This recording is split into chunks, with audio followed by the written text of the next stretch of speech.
दोस्तों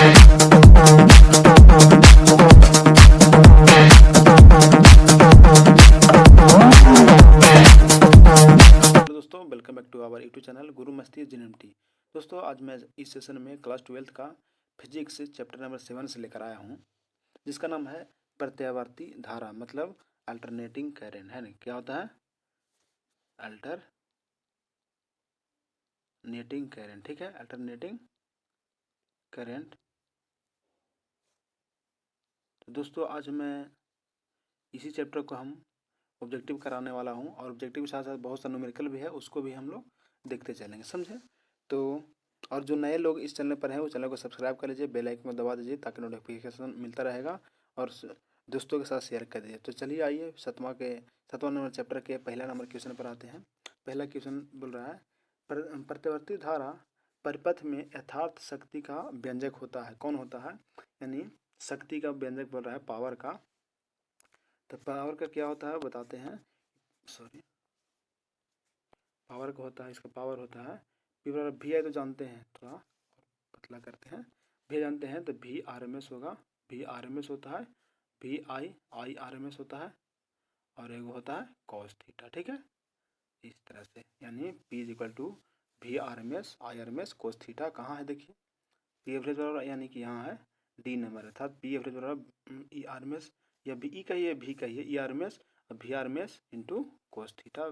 ठीक है, आगे चलते हैं क्वेश्चन नंबर 2 पर। दूसरा क्वेश्चन है एल आर परिपथ में कलांतर कौन सा होता है। एल आर परिपथ में कलांतर क्या हो जाएगा। ऑप्शन ए है साइन इनवर्स ओमेगा एल बटा आर, बी में है कोस इनवर्स ओमेगा एल बटा आर, सी में है टेन इनवर्स ओमेगा एल बटा आर, और डी में है टेन इनवर्स आर बटा ओमेगा एल। तो इसका सटीक जवाब क्या हो जाएगा, इसका सटीक जवाब हो जाएगा टेन इनवर्स ओमेगा एल बटा आर। यह जो है एल और आर सर्किट में कलांतर होता है। ठीक, आगे चलिए तीसरा नंबर बोल रहा है जो लोग चैप्टर 1 से 6 तक नहीं देखे हैं फिजिक्स में, वो इस चैनल के प्लेलिस्ट में चले जाइए, वहाँ आपको फिजिक्स केमिस्ट्री बायो हिंदी सारा चीज़ मिल जाएगा, वहाँ से अच्छी तरह से आप प्रिपरेशन कर सकते हैं।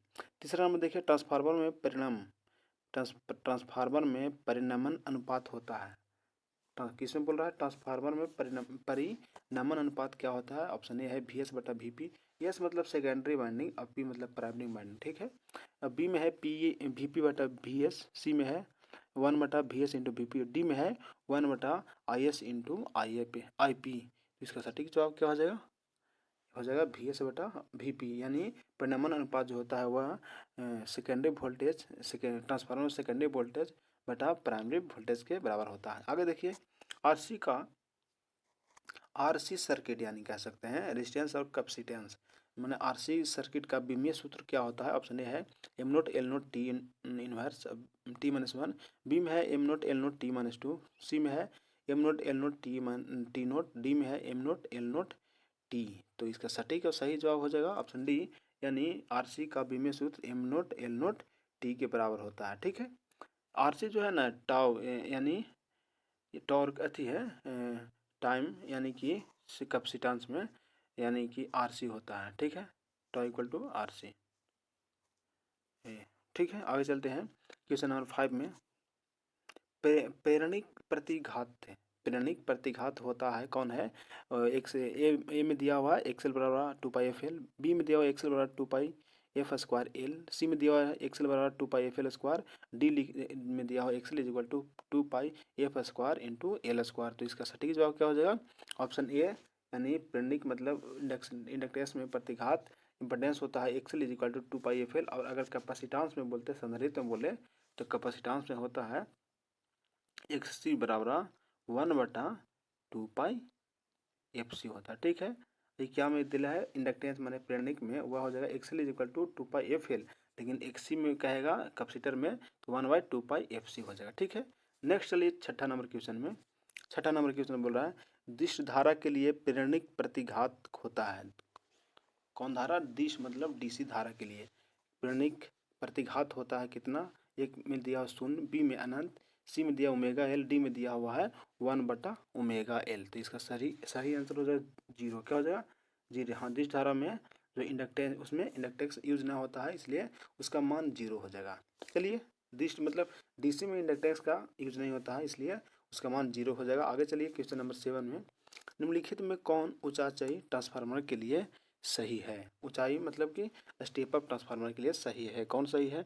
ऑप्शन ए में है VS less than VP, B में है VS से ग्रेटर देन VP, सी में है VS is equal to VP और डी में है VS much much less than VP।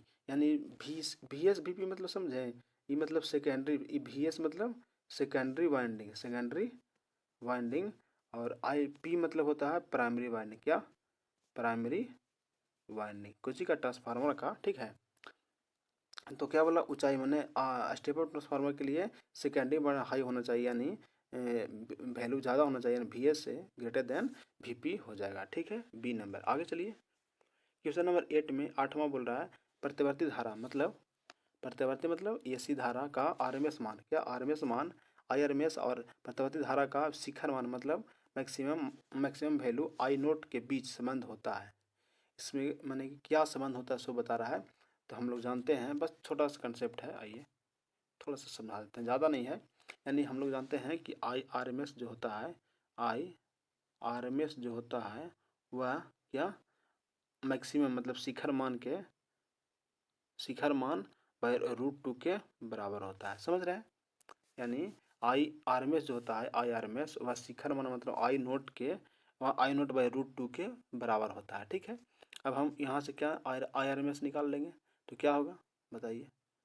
यानी कि और क्या लिख सकते हैं IRMS को, IRMS को लिख सकते हैं 1/√2 इंटू I0, ऐसे भी कर सकते हैं, कोई दिक्कत नहीं। तो 1/√2 को हम क्या करेंगे, डिवाइड कर देंगे 1 से, √2 को 1 से डिवाइड कर देंगे तो क्या हो जाएगा, IRMS आ जाएगा 0.707 इंटू I0 है तो I0 लिखा जाएगा, ठीक है। और √2 का मान सभी को पता होगा कि √2 का मान होता है 1.414 होता है। यहाँ पास रख दीजिएगा यहाँ, और 1 का डिवाइड कर दीजिएगा इसको से, तो आ जाएगा 0.707 इंटू 0.707 इंटू I0। कहाँ है? ऑप्शन सी में दिया हुआ है कि IRMS is equal to 0.707 I0, ठीक है। आशा करते हैं किसी तरह से दिक्कत ना हुआ होगा इसमें। आगे देखिए 9वां नंबर क्वेश्चन, कोणीय आवृत्ति ओमेगा वाले प्रतिवर्ती धारा परिपथ में L प्रेरकत्व वाले प्रेरक द्वारा उत्पन्न प्रेरणिक प्रतिघात का मान क्या हो जाएगा। ऑप्शन ए में दिया हुआ है ω/L, बी में दिया हुआ है ω/L, सी में दिया हुआ है 1/ω/L और डी में दिया हुआ है L/ω। तो इसका सटीक जवाब हो जाएगा 1/ω/L के बराबर हो जाता है, ठीक है। आगे देखिए 10वां नंबर क्वेश्चन बोल रहा है शक्ति गुणांक के लिए निम्नलिखित में कौन संबंध सही है। क्या किस चीज़ के लिए बोला? शक्ति गुणांक के लिए। ऑप्शन ए में दिया है शक्ति गुणांक इज इक्वल टू अर्थात माध्य शक्ति इंटू आभासी माध्य शक्ति, बी में दिया हुआ शक्ति गुणांक इज इक्वल टू आभासी माध्य शक्ति बटा यथार्थ माध्य शक्ति, सी में लिखा हुआ है क्या शक्ति गुणांक इज इक्वल टू यथार्थ माध्य शक्ति बटा आभासी माध्य शक्ति, और शक्ति गुणांक इज इक्वल टू डी में है 1/2 यथार्थ माध्य शक्ति इंटू आभासी माध्य शक्ति। तो इसका सही आंसर क्या हो जाएगा? इसका सही आंसर हो जाएगा, बताइए क्या हो जाना चाहिए इसका? सी हो जाएगा। क्या? यानी शक्ति गुणांक इज इक्वल टू यथार्थ माध्य शक्ति यानी R/Z के बराबर हो जाएगा, ठीक है। आगे चलते हैं क्वेश्चन नंबर 11 में धारितीय प्रतिघात होता है, क्या होता है? ऑप्शन ए है ω/C, बी है C/ω, सी है ω/C और डी है 1/ω/C। तो इसका सही आंसर क्या हो जाएगा? 1/ω/C के बराबर हो जाएगा, ठीक है। आगे चलिए 12 नंबर में 220 वोल्ट, 220 है 220 वोल्ट प्रतिवर्ती परिपथ का शिखर मान। अभी बताएं कि शिखर मान निकालना है तो पहले IRMS बराबर क्या होता है? I0 मतलब शिखर मान बटा √2। हमको क्या कह रहा है? शिखर मान यानी I0 के मान निकालने के लिए कह रहा था। I0 इज इक्वल टू हो जाएगा √2 इंटू IRMS। RMS का मान देले होगा कितना? वोल्टेज जैसे V का मान देले है, ठीक है। अगर ये हम I के निकाले ना, अगर V0 भी निकालेगा तो उसी तरह से होगा V0 is equal to √2 into VRMS, ठीक है। यानी मान दिया और प्रतिवर्ती परिपथ तो पुट कर दीजिए कितना, यानी √2 तो √2 हो जाएगा, √2 हो जाएगा। शिखर मान बोल रहा है यानी I0 का मान V0 का मान √2 सॉरी इक्वल लिख रहा है, √2 आगे चलिए, हाँ √2 into V R M S कितना है 220, तो हम यहाँ 220 कर देंगे इंटू 220 कितना आ गया, यानी √2 या 220 इंटू √2, 220 इंटू √2 आ गया, कहाँ ऑप्शन है 220 इंटू √2, तो यहाँ है ना, यानी बी नंबर ऑप्शन सही हो जाएगा। ठीक है, एकदम कंसेप्ट से चलिए, कोई दिक्कत नहीं होगा। आगे चलिए क्वेश्चन नंबर 13 में, 13 बोल रहा है ट्रांसफार्मर के कोर को परतदार बनाया जाता है ताकि, मतलब ट्रांसफार्मर का कोर जो होता है उसको परतदार क्यों बनाया जाता है, देखिएगा, देखिए जैसे गांव में देखते होंगे ट्रांसफार्मर बना हुआ रहता है, उसको परत बाई परत ऐसे ऐसे किया हुआ रहता है, देखिएगा ध्यान से देखिएगा, ऐसे किया हुआ रहता है। ठीक है, तो क्यों किया जाता है, क्यों से लिखा हुआ है, पहला में उच्च धारा प्रवाहित हो सके ताकि उच्च विभव प्राप्त हो सके, सी में ताकि भावर धाराओं द्वारा होने वाली हानि कम की जा सके, या डी में लिखा हुआ अधिक ऊर्जा प्राप्त किया जा सके। क्या सही हो जाएगा इसमें, भावर धारा है ना, भावर धाराएं द्वारा होने वाली, मैंने भावर धारा मतलब ईडी करंट लॉस से होने वाली, ईडी करंट लॉस जो होता है उससे कम हो सके, इसलिए ट्रांसफार्मर को कोर को परतदार बनाया जाता है। आगे देखिए क्वेश्चन नंबर 14 में, 14 नंबर बोल रहा है किसी प्रत्यावर्ती परपथ में धारा आई, है ना, किसी प्रत्यावर्ती परपथ में धारा I is equal to 5 cos omega T ampere है ना, इतना एम्पियर है, तथा विभव माने आई का मान है विभव, भी का मान है 200 sin ओमेगा टी वोल्ट, परपथ में शक्ति है, तो इसको न्यूमेरिकल, आइए बताते हैं न्यूमेरिकल इसको सही से, चलिए न्यूमेरिकल बनाते हैं। चलिए दिया हुआ है, क्या दिया हुआ है, सबसे पहले यहाँ देखिए आई दिया हुआ है, यहाँ क्या भी दिया हुआ है, हमको क्या निकालने के लिए बोल रहा है, पी मतलब पावर, पावर मतलब शक्ति, शक्ति निकालने के लिए दे रहा है, यानी पी इज इक्वल टू क्या होता है, देखिए मान क्या लिखेंगे, सब लिखा है, आई का मान दिला है, भी का मान हम डायरेक्ट निकालेंगे, पी इक्वल टू होता है भी, आई होता है तो V R M S into I R M S into cos theta का ही या फाई का ही है, ठीक है, कोस फाई के बराबर, समझ रहे हैं, नजर आ रहा है ना, और थोड़ा पतला कर देते हैं, यानी P is equal to V R M S into I R M S into cos phi के बराबर हो जाता है। अब हम कैसे निकालेंगे, अब जो मान दिया हुआ ये भी नोट मतलब मैक्सिमम मान रहता है, आई नोट सॉरी, आई है तो आई नोट, भी है तो भी नोट, मैक्सिमम मान रहता है, तो हमको क्या लिखना है, आर एम एस मान लिखना है, और पतला करते हैं, क्या लिखना आर एम एस मान, तो आर एम एस मान कैसे हम लोग निकालते हैं, जैसे आई आर एम एस निकालना है, आई आर एम एस निकालना है, तो आई मैक्सिमम कितना है 5 है, तो 5/√2 हो जाएगा, और भी आर एम एस निकालना होगा, यानी भी आर एम एस निकालना रहता है, तो कैसे निकालते हैं, भी आर एम एस, भी कितना है 200, और आर एम एस कितना है सॉरी √2 हो जाएगा, तो √2 है ना, समझ रहे हैं, यानी मैक्सिमम बटा √2, तो यहाँ रख दीजिए कितना 5/√2, तो अभी कितना था 200, तो 200/√2, और क्या आई आर एम एस कितना था 5/√2, तो 5/√2 रख दीजिए, और कोस फाई का मान कैसे निकलेगा, तब ना कोस, अगर फाई को हम मान निकालेंगे उसके बाद है ना, अति क्या बोलते हैं, फाई के मान निकालने के बाद तब है ना कोस फाई के हम मान पुट कर सकते हैं, है ना, तो फाई के निकालने के लिए क्या करना पड़ेगा, सबसे पहले समझिए, फाई को निकालने के लिए सबसे पहले tan फाई इक्वल टू जो होता है वो लेना पड़ेगा, ठीक है, तब जाके फाई का मान निकलेगा। फिलहाल हम लोग इसको फाई को मान अगर निकालेंगे तो हम 90 डिग्री आएगा, कितना आएगा 90 डिग्री, तो 90 डिग्री लेकर हम चलते हैं, 90 डिग्री लेकर जाएंगे तो कोस 90 का मान कितना होता है, कोस 90 का कितना मान होता है, 0 शायद होता है ना, कोस 90 का 0, अगर 0 होता है तो पूरा का वैल्यू क्या कर देगा इंटू 0, पूरा का वैल्यू 0 कर देगा, 0 करेगा, कोस 0 का मान 1 होता है, तो कोस 90 का मान इतना हो जाएगा, यानी कि इसका पूरा वैल्यू 0 हो जाएगा, 0 लिखा हुआ है, देखिए तो, हाँ जी ये है, तो काहे के लिए टेंशन ले रहे हैं, 0 मान दिले है तो यानी 0 हो जाएगा, डी हो जाएगा, ठीक है। चलिए आगे चलते हैं क्वेश्चन नंबर 15 में, 15 नंबर क्वेश्चन देखिए, बड़ा कर देते हैं क्वेश्चन को, चलिए 15 है ट्रांसफार्मर में विद्युत ऊर्जा का समझे ना 14 के? 14 वाला बहुत आसान था, कोई भारी बात नहीं है। 15 नंबर देखिए, ट्रांसफार्मर में विद्युत ऊर्जा का ऊष्मा का रूपांतरण को कहा जाता है। मतलब ट्रांसफार्मर में जो विद्युत ऊर्जा का ऊष्मा का रूपांतरण को कहा जाता है, क्या कहा जाता है? ऑप्शन ए ताम्र है, बी लिखा हुआ लौह है, सी लिखा हुआ शैथिल्य है और डी लिखा हुआ इनमें से कोई नहीं। तो इसका सही आंसर हो जाएगा ऑप्शन ए, इसको बोलते हैं कॉपर लॉस, मतलब ताम्र है। आगे चलिए क्वेश्चन नंबर 16 में एल आर है ना, एल आर परिपथ, एल आर सर्किट का शक्ति गुणांक क्या होता है ना? ऑप्शन ए है R square plus omega L, B लिखा हुआ है ओमेगा एल बटा आर, सी लिखा हुआ है आर बटा under root of R square plus omega L square और डी लिखा हुआ है R into under root of R square plus omega square L square. तो इसका सटीक जवाब क्या हो जाएगा? आर बटा under root of R square plus omega L के होल स्क्वायर हो जाएगा। आगे चलिए 17 नंबर में प्रतिबाधा का मात्रक होता है। प्रतिबाधा का मात्रक क्या होता है? ऑप्शन ए में दिया हुआ प्रतिघात, बी में दिया हुआ प्रेरकत्व, सी में दिया हुआ प्रतिरोध और डी में दिया है कोई नहीं। तो इसका सटीक आंसर हो जाएगा प्रेरकत्व होता है ना, सॉरी यहाँ होगा प्रतिबाधा में रेजिस्टेंस, प्रतिबाधा मतलब रेजिस्टेंस या इम्पीडेंस बोलते हैं उसको, ठीक है, प्रतिबाधा। और रेजिस्टेंस को तो प्रतिरोध बोलते हैं ना, यानी ओम हो जाएगा, ठीक है। आगे चलिए क्वेश्चन नंबर 18 में हेनरी मात्रक होता है।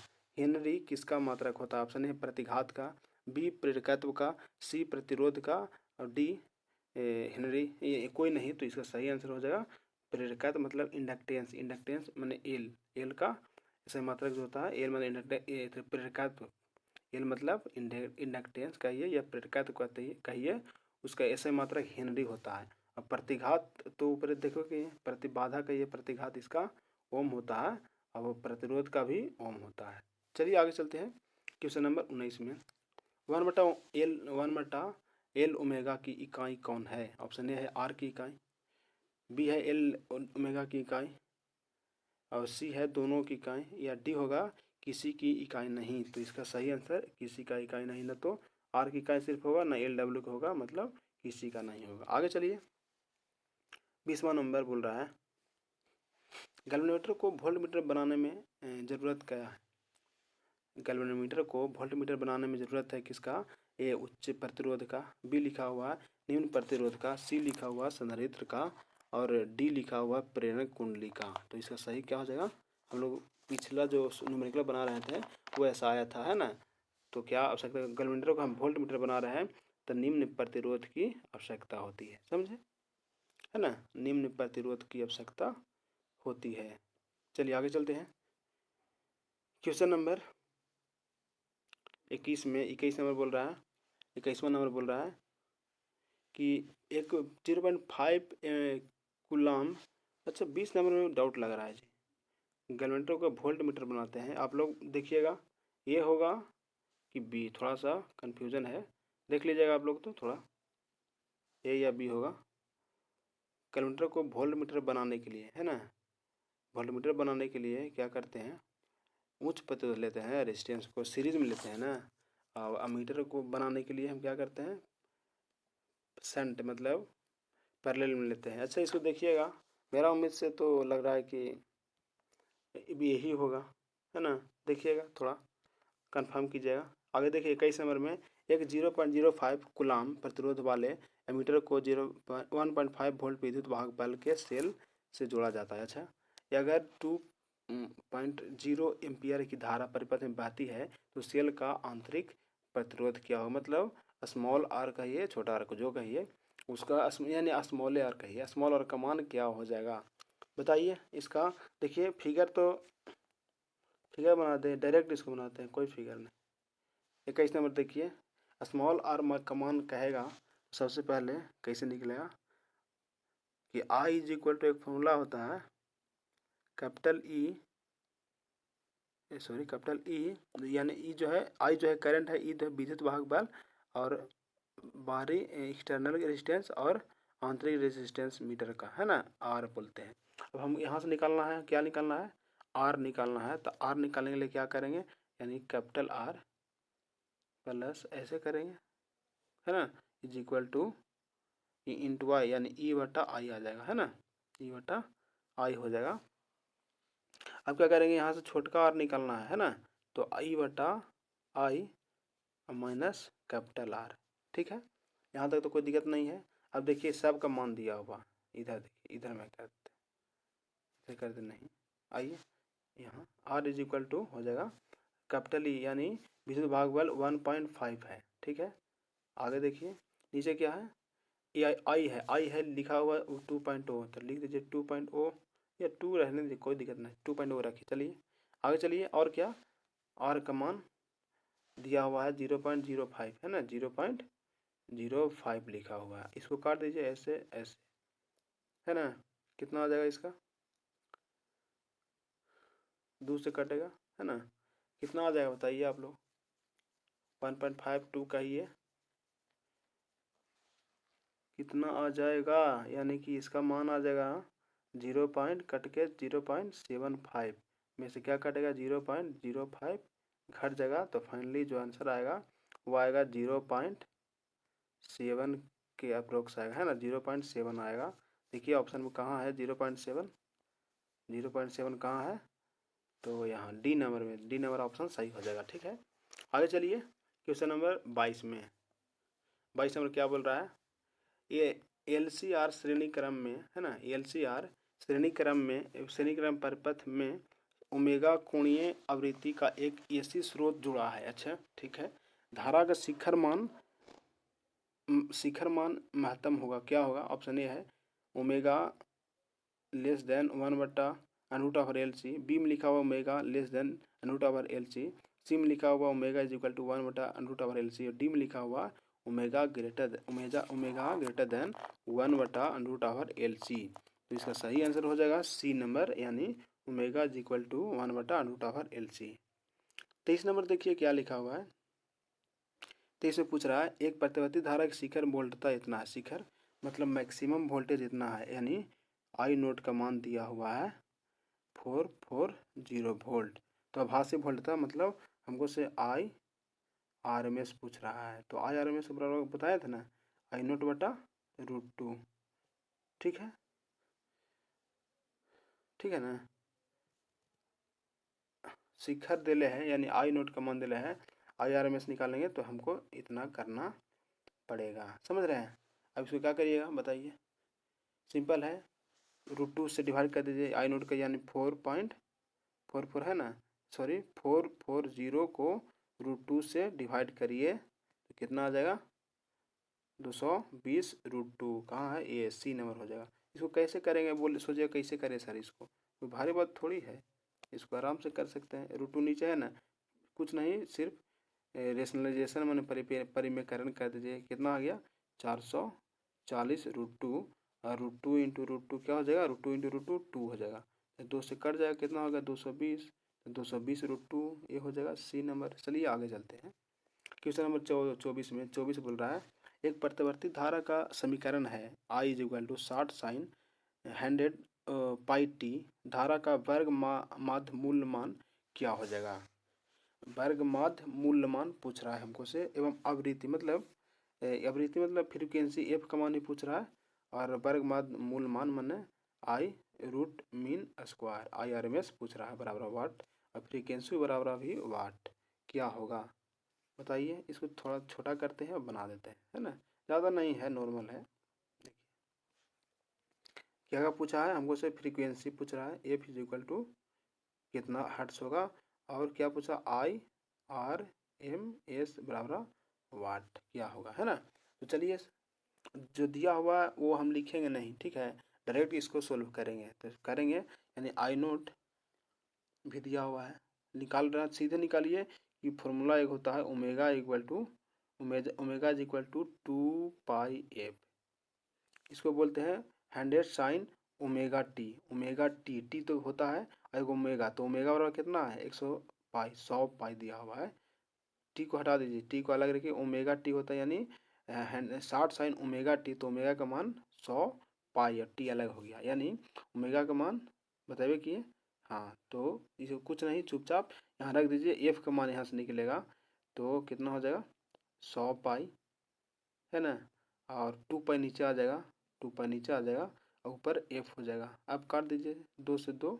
आई से ही कट जाएगा तो कितना आ गया 50 फराड, यानी फ्रीक्वेंसी इज इक्वल टू कितना, आवृत्ति मतलब फ्रीक्वेंसी 50 हर्ट्ज आ गया है ना, हर्ट्ज यानी 50 हर्ट्ज कहाँ है, तो सब में 50 हर्ट्ज है, बात हद तेरा के जाओ, सब में 50, एहो में 50, एहो में 50, एहो में 50, एहो में 50। तो अब हम क्या निकालेंगे, अब हम निकालेंगे वर्ग माध्य मूल मान निकालना, धारा आई आर एम एस निकालेंगे। तब आई आर एम एस करने के लिए क्या करना पड़ेगा, सब पता है सभी को, आई आर एम एस निकालने के लिए क्या करना पड़ता है, क्या आई मैक्सिमम कहिए या आई नोट कहिए बटा √2 करते हैं, है ना। तो इसका मान कितना है, ये है, ये जो है मैक्सिमम होता है ना, I is equal to I max sine omega T. तो आई मैक्स का मान कितना है 60 बटा √2। अब क्या करिएगा इसको, कुछ नहीं, सिर्फ परिमेयकरण कर दीजिए। तो √2 नीचे है, ऊपर से भी √2 होगा, नीचे भी √2 होगा। अब √2 2 हो जाएगा, ये जो √2 और 2, ये √2 इंटू √2 2 हो जाएगा, तो इसे काट दीजिए 30 हो जाएगा।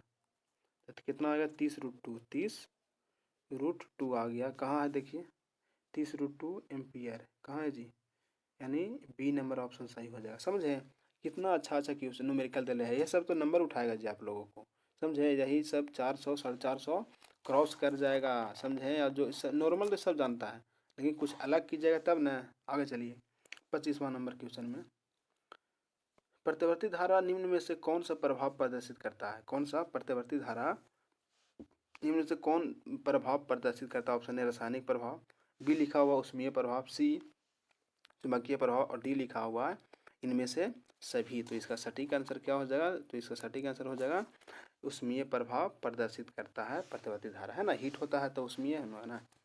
ठीक है, आगे चलिए क्वेश्चन नंबर 26 में। 26 बोल रहा है, एक पूरे चक्र में प्रतिवर्ती धारा का माध्य मान, क्या बोला है, प्रतिवर्ती धारा का माध्य मान क्या हो जाएगा। ऑप्शन ए है 0, बी है I/2, सी है I और डी है 2I। पूरा चक्र पूरा गोलाकार में ना बोल रहा है, प्रतिवर्ती धारा का मान बोल रहा है, तो इसका 0 हो जाएगा, है ना। क्या हो जाएगा 0। आगे चलिए 27 में, आधे चक्र में प्रतिवर्ती, आधा चक्र में बोल रहा है, मैंने हाफ साइकिल में, उसको हाफ साइकिल बोलिए, ऊपर फुल साइकिल है, नीचे हाफ साइकिल में प्रतिवर्ती धारा का माध्य मान क्या हो जाएगा। तो अगर हमको आधे चक्र में बोल रहा है, आधे चक्र में बोल रहा है, तो I 2I मैक्स, और 2I मैक्स इसको बोलते हैं 2I मैक्स, मैक्सिमम मतलब मैक्सिमम वैल्यू बटा पाई बोलते हैं। और अगर पूरा चक्कर में बोलेगा तो 0, इसको आप लोग क्या मारिए, इसको आप VVI मारिए, VVI। दोनों को समझ लीजिए, दोनों, ये 26 भी और 27 को भी मारी, है ना। 26 में अगर प्रतिवर्ती धारा पूरा चक्कर लगाता है, गोला माने गोला तो नहीं होता है, गोला नहीं होता है, हम मिस्टेक कर रहे हैं। प्रतिवर्ती धारा ऐसे होता है, ऐसे ऐसे ऐसे ऐसे ऐसे, ये तो ऐसे रहने दीजिए, ऐसे ही कह सकते हैं, साइनसॉइडल वेव, है ना। और आधा चक्र मैंने हाफ वेव, ऐसे नीचे नहीं रहेगा, फिर से ऐसे नीचे नहीं रहेगा, फिर ऐसे, है ना, हाफ वेव। तो उसमें हाफ वेव के लिए क्या हो, 2I मैक्स बटा या I नोट बटा पाई, और पूरे चक्कर के लिए 0, समझे। आगे चलिए 28 नंबर में, 28 नंबर बोल रहा है, LR परिपथ में परिपथ की प्रतिबाधा माने इम्पीडेंस क्या होता है। ऑप्शन ए है R+ω_L, बी है R²+ω_L², सी है √R+ω_L, डी है √R² + ω² तो इसका सही आंसर और सटीक आंसर क्या हो जाएगा बताइए आप लोग। 28 का सही आंसर क्या होना चाहिए, अब पीछे बताया था ना शायद, यानी डी इज इक्वल टू हो जाएगा, LR में ई है जो इम्पीडेंस है, यानी R√R² + ω²L²। चलिए आगे चलते हैं क्वेश्चन नंबर 29 में।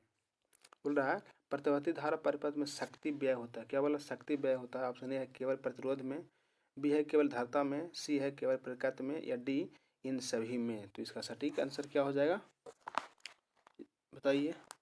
सिंपल है जी, बस आप लोग एक बार खाली रिपीट कर लीजिए, उसके बाद आप लोगों को एकदम ठोर पर याद हो जाएगा। तो सिर्फ शक्ति पावर लॉस कहाँ होता है, खाली प्रतिरोध पर होता है ना, है ना। चलिए आगे चलते हैं क्वेश्चन नंबर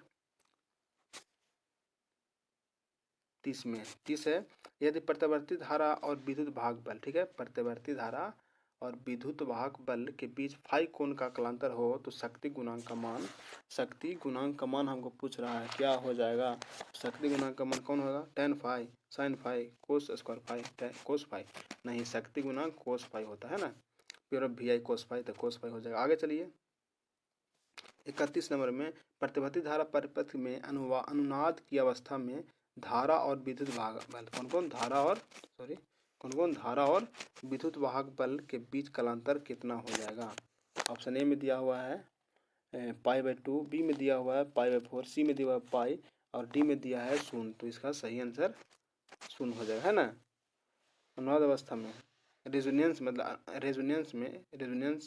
की स्थिति में, रेजोनेंस स्टेट में विद्युत वाहक बल के बीच और धारा के बीच जो कलांतर होता है वह 0 के बराबर हो जाता है। आगे चलिए 32 में, ऊंचाई ट्रांसफार्मर में से प्राप्त होता है, मतलब स्टेप अप ट्रांसफार्मर से क्या प्राप्त होता है? ऑप्शन ए उच्च विभव और निम्न धारा, बी में लिखा हुआ है उच्च विभव और उच्च धारा, सी में लिखा हुआ निम्न विभव और निम्न धारा, डी में है निम्न विभव और उच्च धारा। उच्च माने स्टेप अप में उच्च विभव मतलब वोल्टेज ज़्यादा प्राप्त होता है और करंट कम प्राप्त होता है, यानी ये नंबर ऑप्शन सही होगा।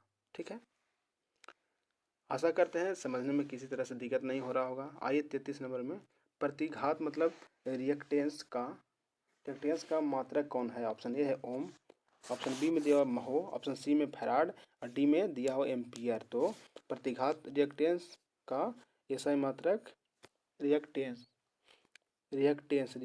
का मात्रक क्या होता है? ओम होगा, महो होगा?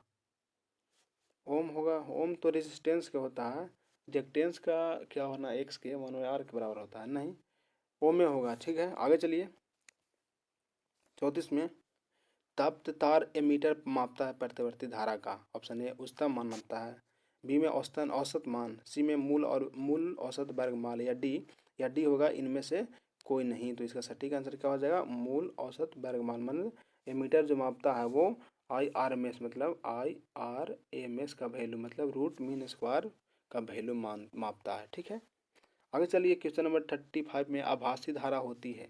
आभासी धारा क्या होती है? ए में दिया हुआ है √2 इंटू शिखर धारा, बी में दिया हुआ शिखर धारा बटा 2, सी में दिया हुआ है शिखर धारा बटा √2 और डी में दिया हुआ औसत धारा बटा √2। ठीक है, तो मैंने बोल रहा है IRMS, वही बोल रहा है IRMS इज इक्वल टू क्या होता है? तो हम लोग जानते हैं कि IMAX कहिए या I0 कहिए, वो मैक्सिमम वैल्यू, या IMAX कह सकते हैं। अब बाई क्या हो जाएगा? √2 यही होता है, यानी क्या कहाँ है? सी नंबर ऑप्शन में। आगे चलिए 36 में बोल रहा है प्रतिवर्ती धारा के मूल माध्य वर्ग मान और शिखर मान का अनुपात कितना होता है? ठीक है, ऑप्शन ए में है √2, बी में है 1/√2, सी में है 1/2 और डी में है 1/√2। अभी बताया ना कि IRMS इज इक्वल टू आई शिखर मान यानी मैक्सिमम बटा √2। ठीक है, तो इसका क्या बोल रहा है? अनुपात किसका? RMS का और शिखर मान का, है ना। तो RMS तो लिख ले है, IRMS लिख दीजिए और भाई IMAX नीचे आ जाएगा, तो ऊपर क्या बचेगा? I1 बचेगा सिर्फ और नीचे √2, तो यानी 1/√2 के बराबर होता है। कहाँ लिखा हुआ है? या 1/√2 कह सकते हैं, ऑप्शन बी में लिखा हुआ है, ऑप्शन बी में है, ऑप्शन बी हमारी। आगे चलिए क्वेश्चन नंबर 37 में बोल रहा है कि LCR सर्किट में महत्तम धारा के लिए क्या करना है, क्या शर्त है? ऑप्शन ए है ω² बराबर LC, बी में है ω² इज इक्वल टू 1/LC, सी में है ω इज इक्वल टू 1/LC और डी में है ω इज इक्वल टू √LC। तो इसका सटीक आंसर क्या हो जाएगा? ω² इज इक्वल टू 1/LC। चलिए 38 में चलते हैं। बोल रहा है यांत्रिक ऊर्जा को विद्युत ऊर्जा में, सही, एकदम सिंपल क्वेश्चन है, आप लोग भी मार सकते हैं। यांत्रिक मतलब घूरता है ना, गोले गोले, ये कुछ भी कार्य करता है। यांत्रिक ऊर्जा को क्या बोल रहा है? विद्युत ऊर्जा में बदलने वाला यंत्र को हम क्या कहते हैं? तो क्या कहते हैं? ट्रांसफार्मर का है, घूमता थोड़ी है। मोटर कहते हैं, मोटर भी घूमता है लेकिन सबसे पहले लाइन जोड़ते हैं उसके बाद, है ना। अब भी है डायनेमो, हाँ, घूमने के बाद ही लाइन देता है, मतलब यांत्रिक ऊर्जा को विद्युत ऊर्जा में ट्रांसफर करता है डायनेमो। आगे चलिए 39 में, ट्रांसफार्मर एक युक्ति है। ऑप्शन ए है AC को DC में बदलता है, ऐसा बात थोड़ी है।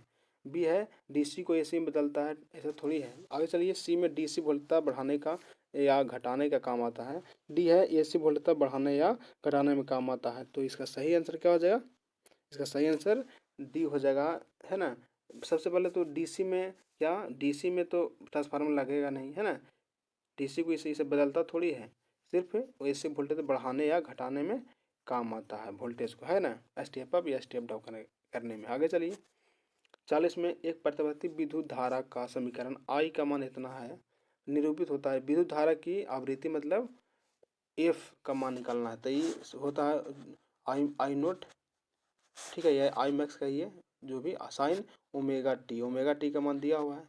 टी का मान नहीं लेना, सिर्फ ओमेगा का मान है 100 पाई, है ना, और टी तो है ई में दोनों में कॉमन, टी नहीं लेना है। तो हम जानते हैं कि omega is equal to 2 pi F होता है ना। हाँ, आप क्या करेंगे कि एफ का मान निकालना है, एफ सॉरी उसको नहीं कीजिए, सीधा ओमेगा का मान रखिए। ओमेगा के बराबर कितना है 100 पाई, और 2 पाई नीचे आ जाएगा तो 2 पाई लिख दीजिए, इज इक्वल टू के फराडे हो गया।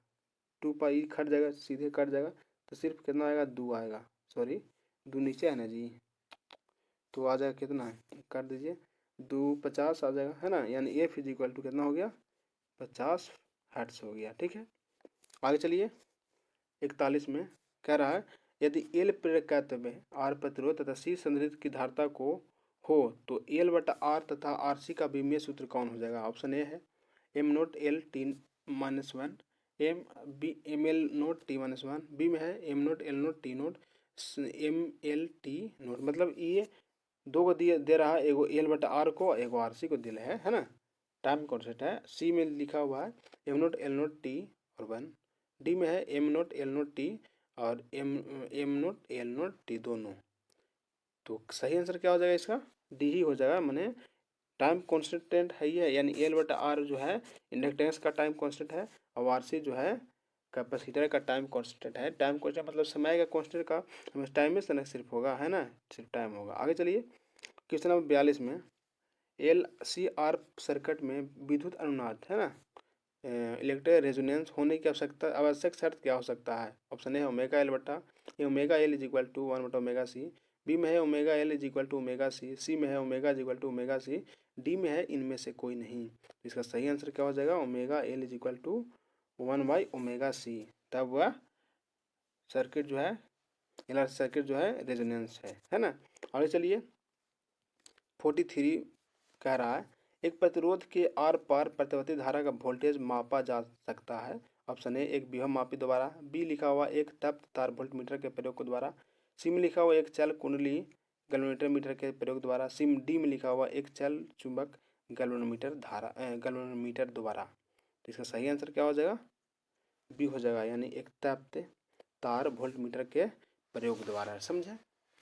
चलिए, हम लोग बकवास नहीं करते हैं, बस रिविजन। देखिए, जिस चीज़ में मन नहीं लगेगा ना वही आपको काम लग रहा है। जैसे देखिए ना, कोई यहाँ बकवास हो रहा है नहीं, सिर्फ फोकस है हम लोग के रिवीजन पर। अभी फोकस भी करना है, आप लोग के टाइम भी बहुत कम है, जितना ज़्यादा हो सके आप पढ़ाई पर ध्यान दीजिए।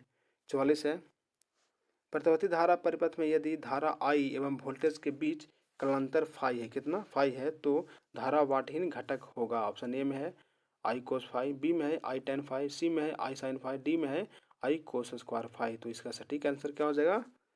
1 आई इंटू साइन फाई हो जाएगा। ठीक है, आगे देखिए 45 में यदि किसी ऊंचाई, क्या बोला ऊंचाई मतलब स्टेप अप ट्रांसफार्मर के प्राथमिक एवं द्वितीयक कुंडली के में क्रमशः N1 तथा N2 लपेटे हैं, तो क्या हो जाएगा? जो बड़ा होगा उसके तरफ इक्वल ग्रेटर देन होगा, तो है ना, ऊंचाई बोल रहा है तो N2 बड़ा होना चाहिए। कहाँ N2 बड़ा? ये छोटा है ना, N2 छोटा है, यहाँ बड़ा है, यानी बी सही हो जाएगा। ये तो इक्वल हो गया, इसे नहीं चलेगा, आइडियल ट्रांसफार्मर कह सकते हैं, यानी कि बी नंबर सही हो जाए। यानी N2 स्टेटअप है, क्या है स्टेप अप में क्या होता है? N2 ग्रेटर देन N1, है ना। N1 N2 क्या है? N1 जो है नंबर ऑफ टर्न्स प्राइमरी और N2 सेकेंडरी में नंबर ऑफ टर्न्स है। स्टेप डाउन अगर है, स्टेप डाउन रहे तो क्या होता है कि N1 ग्रेटर देन N2 हो जाएगा। ठीक है, आगे चलिए 45-46 नंबर में एलसी परिपथ की आवृत्ति कैसा होता है? एलसी परिपथ का फ्रीक्वेंसी बोल रहा है। ऑप्शन ए में दिया हुआ वह एफ बराबर 1/√LC, बी में लिखा हुआ वह F is equal to 1/2 √LC, C में लिखा हुआ F is equal to 1/2 D में है F is equal to 2π√CYL। तो इसका सटीक आंसर हो जाएगा बी, यानी F is equal to 1/2π√LC हो जाएगा। आगे देखिए 47 नंबर, एक वर्ग एक गर्म तार अमीटर मापता है। गर्म तार अमीटर क्या मापता है? ऑप्शन ए प्रत्यावर्ती धारा का औसत मान, बी में लिखा हुआ प्रत्यावर्ती धारा का मूल माध्य वर्ग मान, सी में है प्रत्यावर्ती धारा का तत्कालिक मान, डी है प्रत्यावर्ती धारा का शिखर मान। तो इसका सटीक आंसर हो जाएगा प्रत्यावर्ती धारा का मूल माध्य वर्ग मान, माने आरएमएस मान, आरएमएस वैल्यू को मापता है। ठीक है, अमीटर। आगे चलिए 48 में उपचाई, बस थोड़ा सा उपचाई ट्रांसफार्मर है ना, उपचाई इसका हाई मतलब बोल रहा, कह रहा है उपचाई मतलब स्टेप अप ट्रांसफार्मर में कौन सी राशि घटती है? घटती कौन है? ऑप्शन ए धारा, बी लिखा वोल्टेज, सी लिखा हुआ शक्ति और डी लिखा हुआ आवृत्ति। तो कौन घटेगा? आप चाई लिख रहा है, सॉरी अपचाई मैंने स्टेप डाउन होता, उपचाई यहाँ लिखता ना, उप लिखता, उप लिखता, तब हम लिखते धारा। ठीक है, लेकिन यहाँ अपचाई बोल रहा है, इसमें अपचाई ट्रांसफार्मर में मतलब अपचाई मतलब कि स्टेप डाउन, उसमें वोल्टेज का मान घटता है। आगे चलिए 49 में LCR सर्किट में विद्युत अनुनाद होने के लिए आवश्यक है। अभी हम पढ़ें, क्या पढ़ें? अभी तुरंत मारे हैं, यानी omega L is equal to 1/ωc। ठीक है, अगला है 8वां चैप्टर विद्युत चुंबकीय तरंग, और आगे हम अगला सेशन में बुलाएंगे। तब तक के लिए यहीं रहने दीजिए। धन्यवाद, जय हिंद।